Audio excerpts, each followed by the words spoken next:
Ladies and gentlemen, please welcome the 42nd President of the United States, Bill Clinton.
Thank you.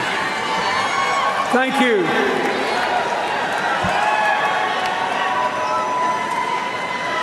In the spring of 1971, I met a girl.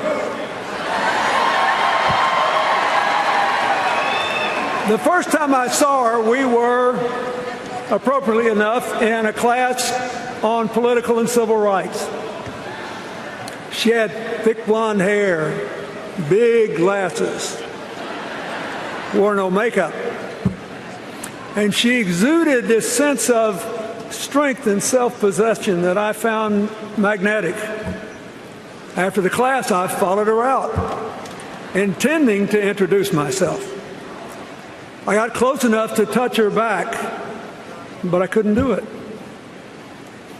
Somehow I knew this would not be just another tap on the shoulder, that I might be starting something I couldn't stop. I saw her several more times in the next few days, but I still didn't speak to her. Then one night, I was in the law library talking to a classmate who wanted me to join the Yale Law Journal. He said it would guarantee me a job in a big firm or a clerkship with a federal judge. I really wasn't interested. I just wanted to go home to Arkansas. Then I saw the girl again, standing at the opposite end of that long room. Finally, she was staring back at me. So I watched her. She closed her book, put it down, and started walking toward me. She walked the whole length of the library, came up to me and said, "Look, if you're going to keep staring at me," and now I'm staring back, "we at least ought to know each other's name. I'm Hillary Rodham. Who are you?"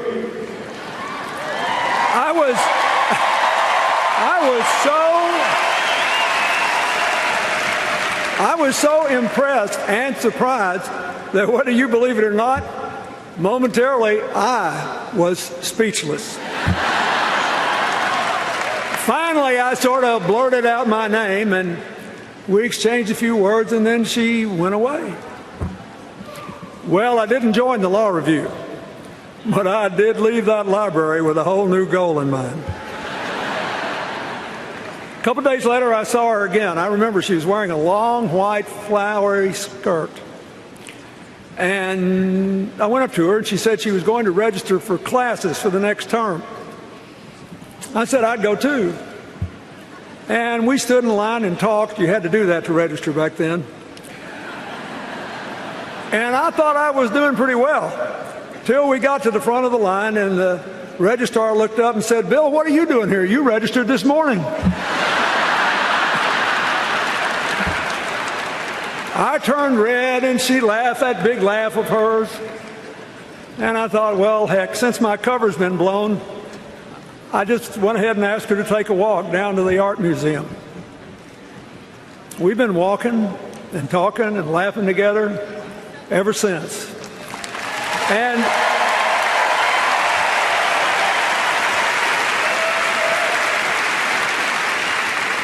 we've done it in good times and bad, through joy and heartbreak.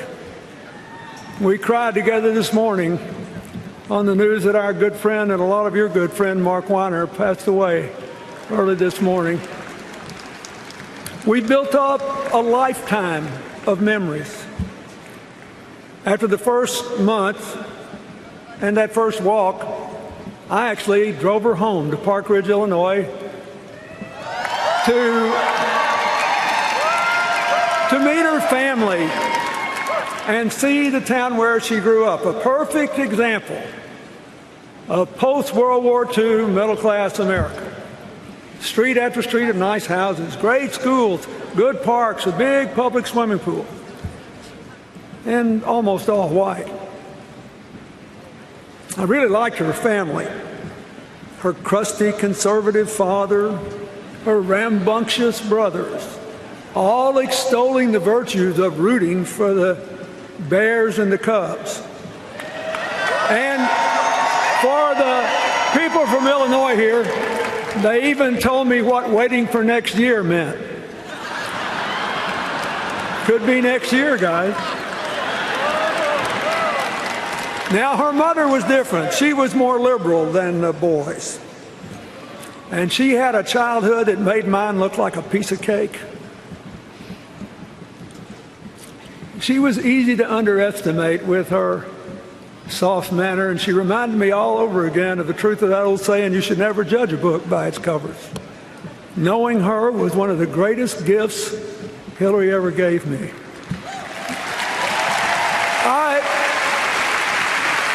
I learned that Hillary got her introduction to social justice through her Methodist youth minister, Don Jones. He took her downtown to Chicago to hear Dr. Martin Luther King speak, and he remained her friend for the rest of his life. This will be the only campaign of hers he ever missed. When she got to college, her support for civil rights, her opposition to the Vietnam War, compelled her to change parties and become a Democrat. And then, between college and law school, on a total lark, she went alone to Alaska and spent some time sliming fish. More to the point, by the time I met her, she had already been involved in the law school's legal services project, and she'd been influenced by Marian Wright Edelman. She took a summer internship interviewing workers in migrant camps for Senator Walter Mondale's subcommittee. She'd also begun working in the Yale New Haven Hospital to develop procedures to handle suspected child abuse cases. She got so involved in children's issues that she actually took an extra year in law school, working at the Child Study Center to learn what more could be done to improve the lives and the futures of poor children. So she was already determined to figure out how to make things better. Hillary opened my eyes to a whole new world of public service by private citizens. In the summer of 1972, she went to Dothan, Alabama, to visit one of those segregated academies that then enrolled over 500,000 white kids in the South. The only way the economics worked is that they claimed federal tax exemptions to which they were not legally entitled. She got sent to prove they weren't. So she sauntered into one of these academies all by herself, pretending to be a housewife that had just moved to town and needed to find a school for her son. And they exchanged pleasantries, and finally she said, look, let's just get to the bottom line here. If I enroll my son in this school, will he be in a segregated school, yes or no? And the guy said, absolutely. She had him. I've seen it 1,000 times since. And she went back, and her encounter was part of a report that gave Marian Wright Edelman the ammunition she needed to keep working to force the Nixon administration to take those tax exemptions away and give our kids access to an equal education.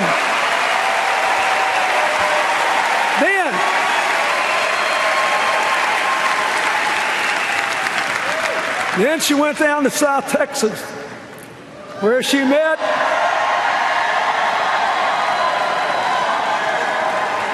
one of the nicest fellows I ever met, the wonderful union leader Franklin Garcia, and he helped her register Mexican-American voters. I think some of them are still around to vote for her in 2016. And then, in our last year in law school, Hillary kept up this work. She went to South Carolina to see why so many young African-American boys, I mean young teenagers, were being jailed for years with adults in men's prisons. And she filed a report on that, which led to some changes too. Always making things better. Now, meanwhile, let's get back to business. I was trying to convince her to marry me. I first proposed to her on a trip to Great Britain, the first time she'd ever been overseas, and we were on the shoreline of this wonderful little lake, Lake Innerdale. I asked her to marry me, and she said, I can't do it. So in 1974, I went home to teach in the law school, and Hillary moved to Massachusetts to keep working on children's issues. This time, trying to figure out why so many kids counted in the census weren't enrolled in school. She found one of them sitting alone on her porch in a wheelchair. Once more, she filed a report about these kids, and that helped influence ultimately the Congress to adopt the proposition that children with disabilities, physical or otherwise, should have equal access to public education.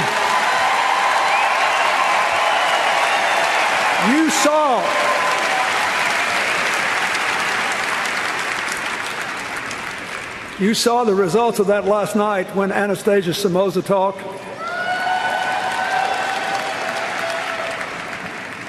She never made fun of people with disabilities. She tried to empower them based on their abilities.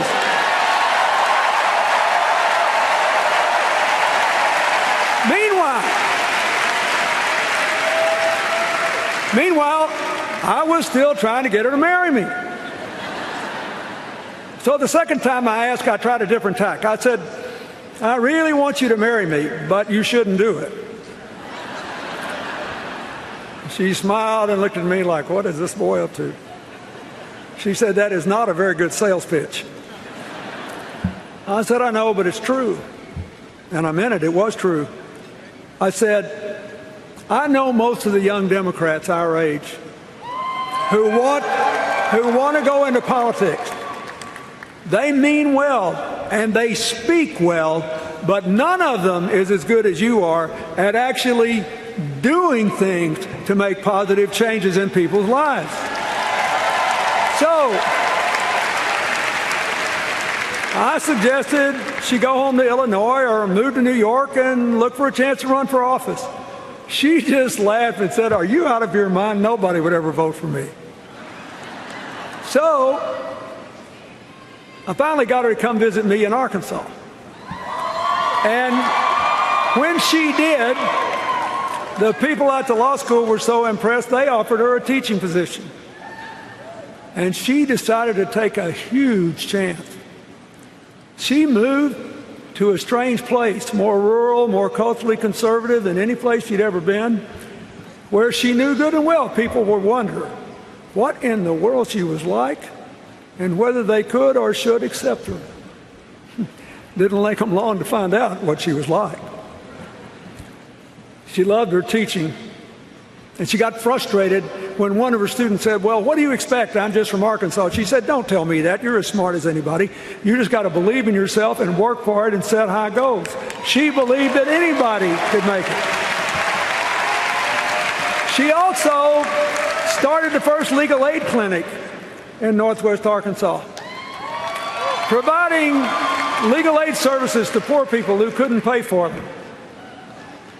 One day, I was driving her to the airport to fly back to Chicago when we passed this little brick house that had a for sale sign on it. And she said, "Boy, that's a pretty house." It had 1,100 square feet, an attic fan and no air conditioner in hot Arkansas, and a screened-in porch. Hillary commented on what a uniquely designed and beautiful house it was. So I took a big chance. I bought the house. My mortgage was $175 a month. When she came back, I picked her up and I said, "You remember that house you liked?" She said, "Yeah." I said, "While you were gone, I bought it. You have to marry me now." The third time was the charm. We were married. We were married in that little house on October the 11th, 1975.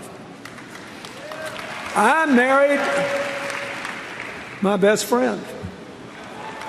I was still in awe after more than 4 years of being around her at how smart and strong and loving and caring she was. And I really hoped that her choosing me and rejecting my advice to pursue her own career was a decision she would never regret. A little over a year later, we moved to Little Rock when I became Attorney General, and she joined the oldest law firm west of the Mississippi. Soon after, she started a group called the Arkansas Advocates for Families and Children.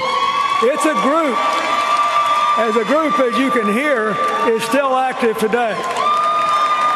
In 1979, just after I became governor, I asked Hillary to chair a rural health committee to help expand health care to isolated farm and mountain areas.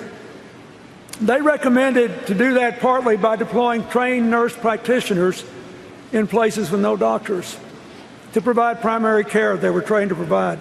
It was a big deal then, highly controversial and very important. And I got the feeling that what she did for the rest of her life, she was doing there. She just went out and figured out what needed to be done and what made the most sense and what would help the most people. And then if it was controversial, she just tried to persuade people it was the right thing to do. It wasn't the only big thing that happened that spring. My first year as governor, we found out we were going to be parents. And time passed. On February 27th, 1980, 15 minutes after I got home from the National Governors Conference in Washington, Hillary's water broke, and off we went to the hospital. Chelsea was born just before midnight. And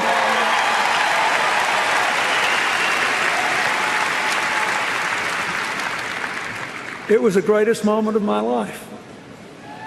The miracle of a new beginning. The whole fills for me because my own father died before I was born. And the absolute conviction that my daughter had the best mother in the whole world. For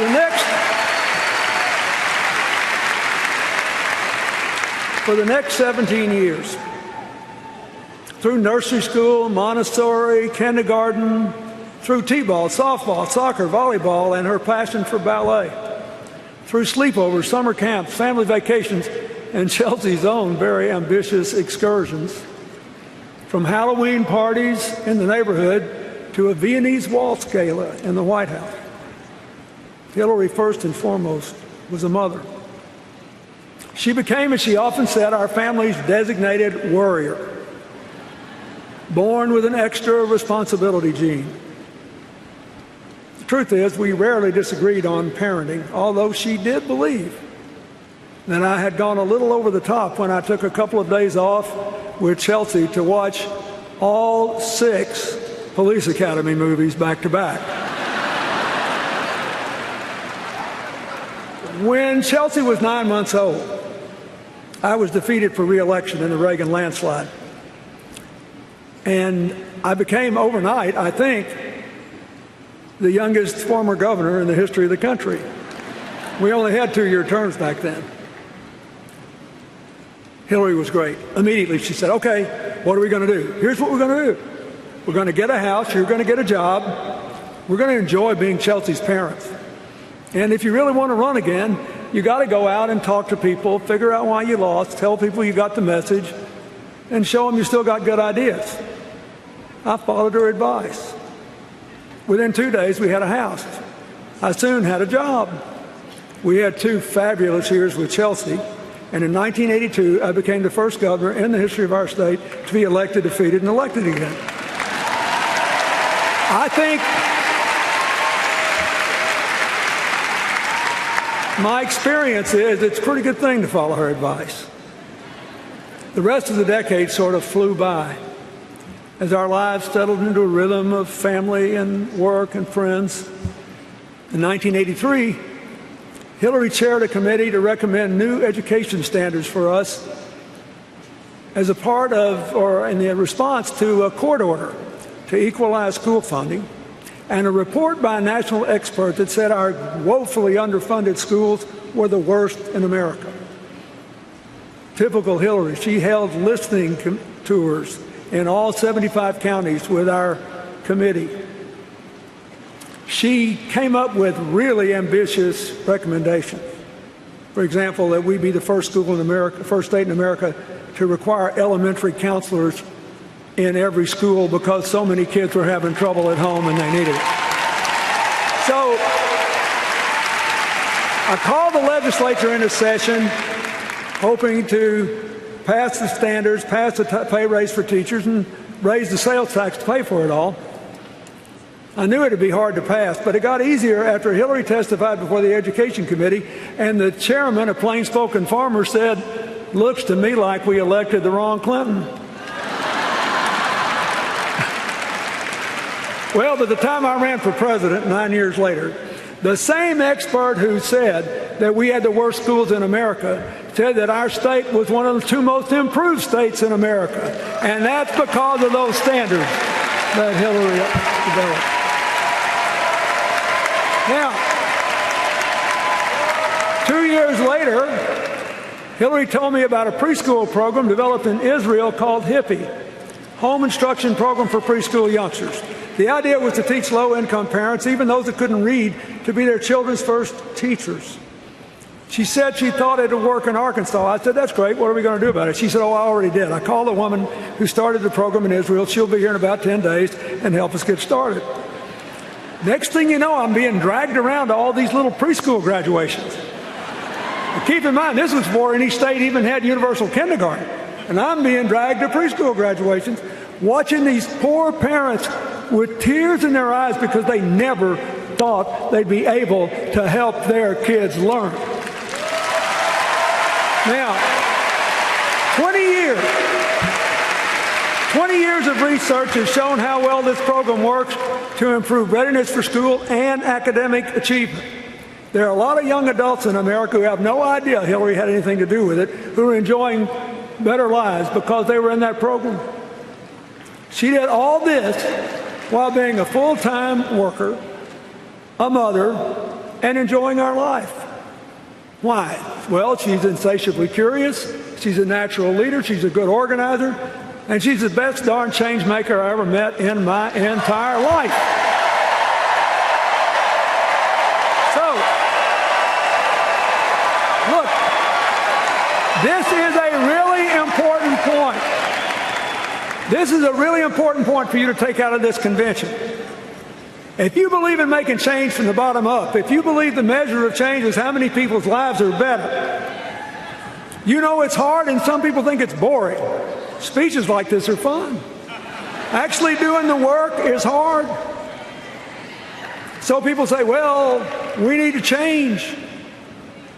She's been around a long time. She sure has. And she's sure been worth every single year she's put into making people's lives better. I can tell you this.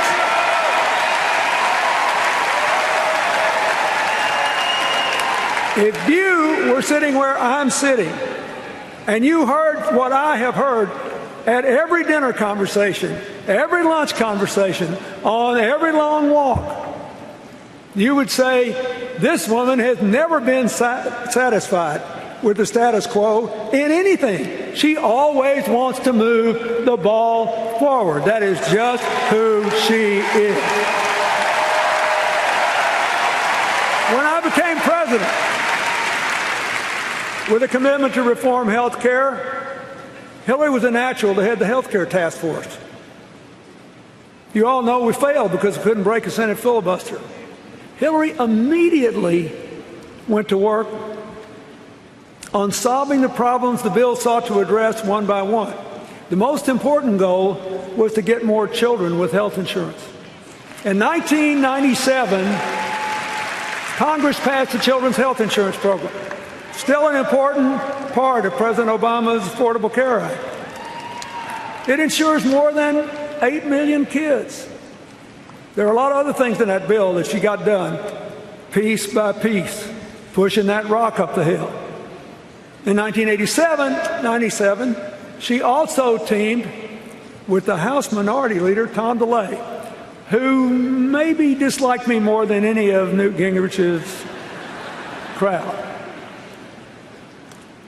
They worked on a bill together to increase adoptions of children out of foster care. She wanted to do it because she knew that Tom DeLay, for all of our differences, was an adopted parent, and she honored him for doing that. Now, the bill they worked on, which passed with an overwhelming bipartisan majority, led to a big increase in the adoption of children out of foster care, including non-infant kids and special needs kids. It made life better because she's a change maker. That's what she does. Now, when you're doing all this, real life doesn't stop. 1997 was the year Chelsea finished high school and went to college. We were happy for her, but sad for us to see her go. I'll never forget moving her into her dorm room at Stanford. It would have been a great little reality flick. There I was in a trance, just staring out the window, trying not to cry. And there was Hillary on her hands and knees, desperately looking for one more drawer to put that liner paper in. Finally, Chelsea took charge and told us ever so gently that it was time for us to go. So we closed a big chapter in the most important work of our lives. As you'll see Thursday night when Chelsea speaks, Hillary's done a pretty fine job of being a mother. And as you saw last night, beyond a shadow of a doubt, so has Michelle Obama. Now, fast forward. In 1999, Congressman Charlie Rangel and other New York Democrats urged Hillary to run for the seat of retiring Senator Pat Moynihan. We'd always intended to go to New York after I left office and commute to Arkansas, but this had never occurred to either one of us. Hillary had never run for office before, but she decided to give it a try. She began her campaign the way she always does new things, by listening and learning. And after a tough battle, New York elected her to the seat once held by another outsider, Robert Kennedy.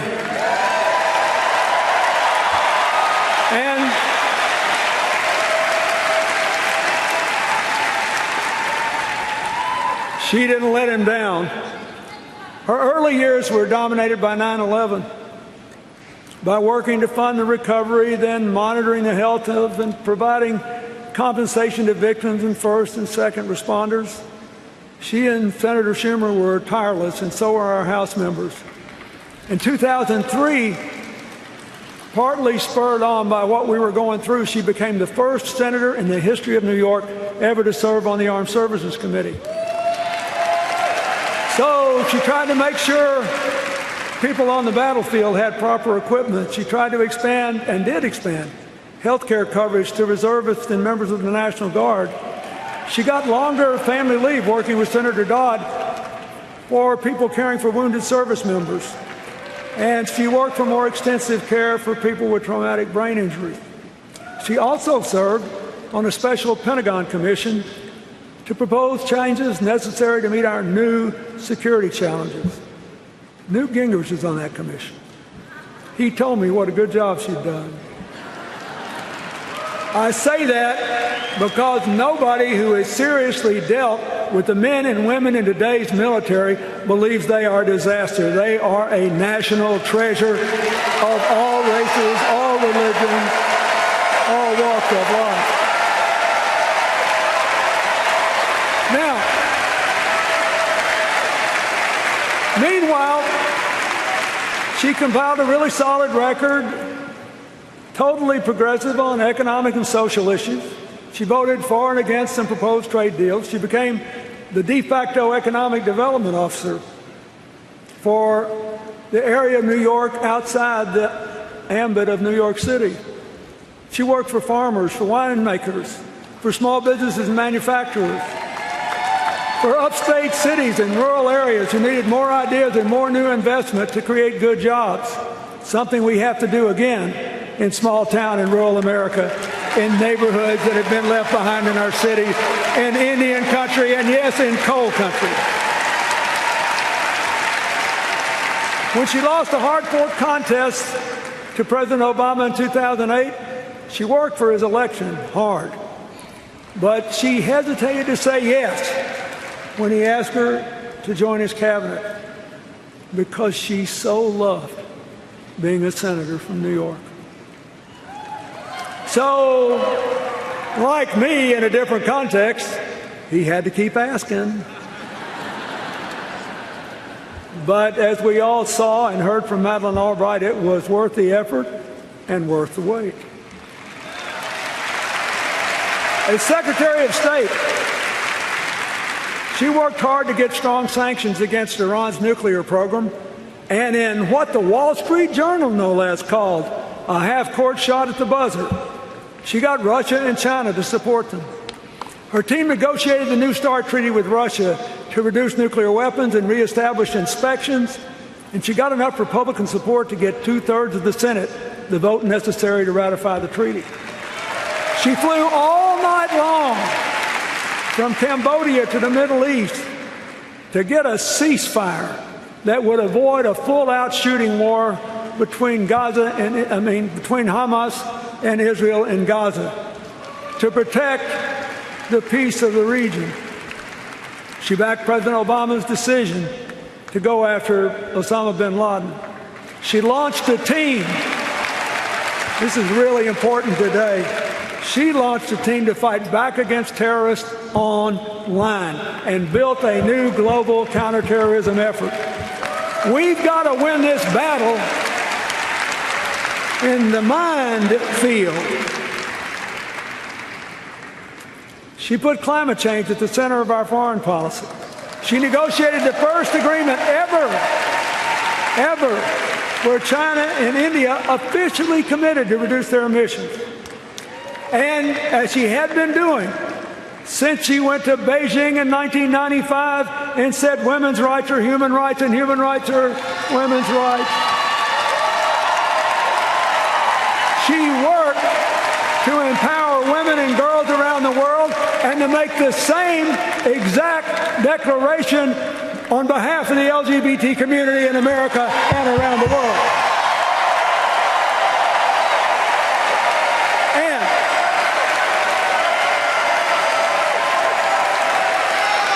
And nobody talks about this much.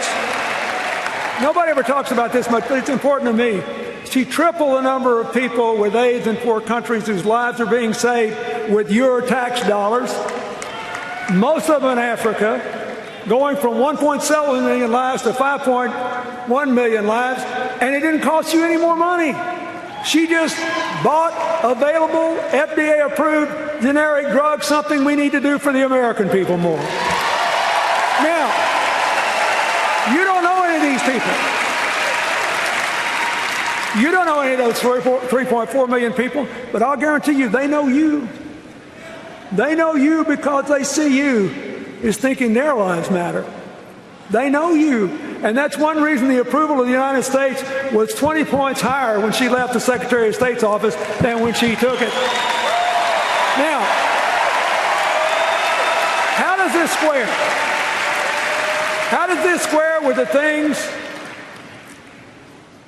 that you heard at the Republican convention? What's the difference in what I told you and what they said? How do you square it? You can't. One is real, the other is made up.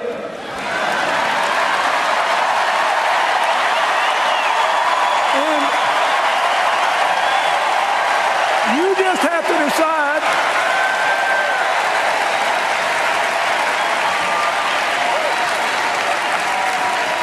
You just have to decide which is which, my fellow Americans.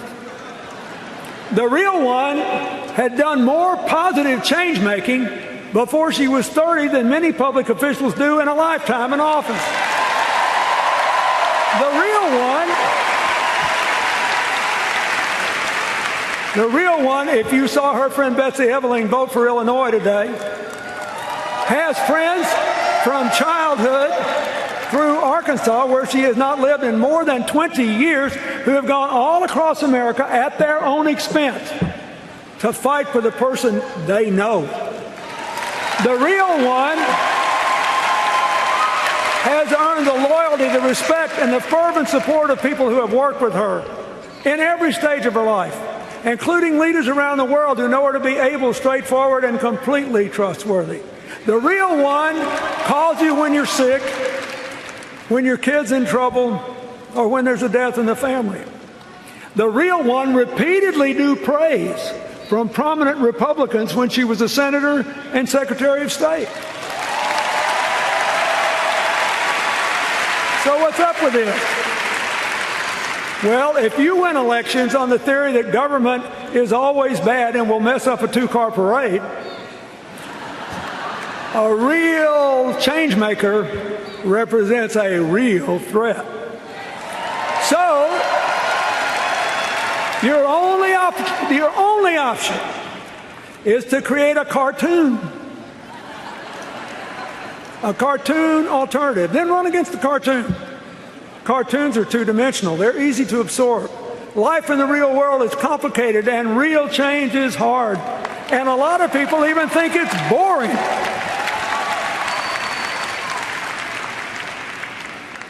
Good for you, because earlier today, you nominated the real one.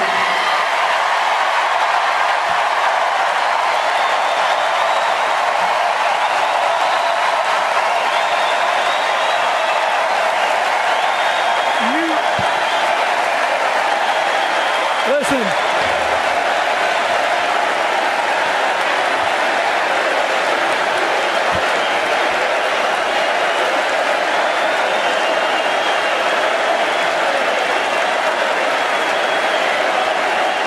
We got to get back on schedule. You guys calm down. Look, I have lived a long, full, blessed life. It really took off when I met and fell in love with that girl in the spring of 1971. When I was president, I worked hard to give you more peace and shared prosperity, to give you an America where nobody is invisible or counted out. But for this time, Hillary is uniquely qualified to seize the opportunities and reduce the risk we face. And she is still the best darn change maker I have ever known.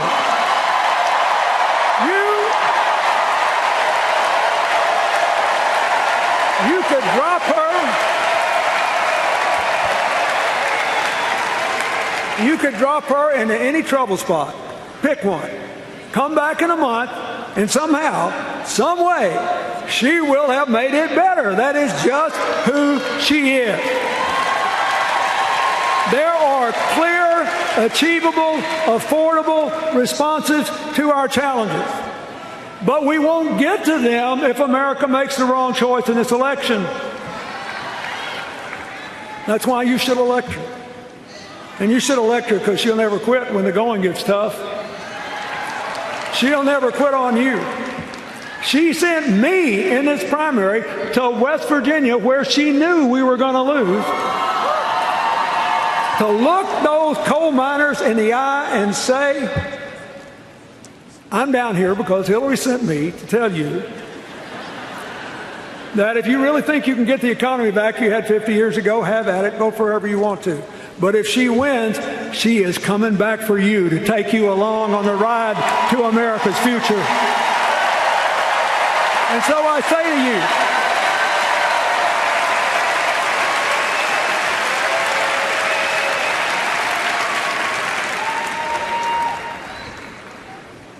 you, if you love this country, you're working hard, you're paying taxes, and you're obeying the law, and you'd like to become a citizen, you should choose immigration reform over somebody that wants to send you back. If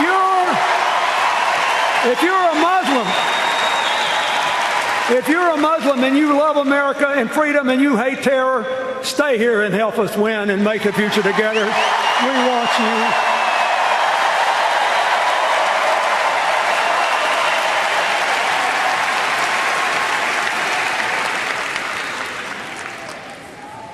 If you're a young African American disillusioned and afraid, we saw in Dallas how great our police officers can be. Help us build a future where nobody's afraid to walk outside, including the people that wear blue, to protect our future.